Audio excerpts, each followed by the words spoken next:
Giornate decisive per il futuro di Electrolux e dei suoi stabilimenti italiani. Il governo alza il livello dello scontro e boccia nuovamente il piano presentato dall'azienda. Il ministro delle imprese del Made in Italy Adolfo Urso lo definisce inaccettabile e annuncia nelle scorse ore la richiesta di ritiro immediato al tavolo già fissato per il 25 maggio.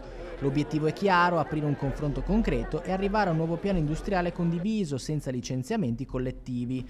A preoccupare è soprattutto la situazione dello stabilimento di Porcia. Le indiscrezioni parlano di una riduzione delle linee produttive da 5 a 2 e dello stop alla produzione della lavasciuga, uno scenario che metterebbe a rischio oltre 200 posti di lavoro. Una posizione condivisa anche dalla Regione Friuli-Venezia Giulia, che considera indispensabile un passo indietro da parte dell'azienda. Il confronto si allarga anche al mondo industriale, con un incontro concluso nelle scorse ore tra le rappresentanze di Confindustria coinvolte nella vertenza. Electrolux è un grande associato di Confindustria. Troveremo una posizione e parleremo al governo su come salvaguardare concretamente la manifattura italiana e in questo caso dell'elettrodomestico in questo paese. Io personalmente credo che sia venuto il tempo di batterci contro il dumping salariale, sociale, ambientale di chi produce, per esempio in Cina, che è diventato il nostro principale competitor e conquistatore.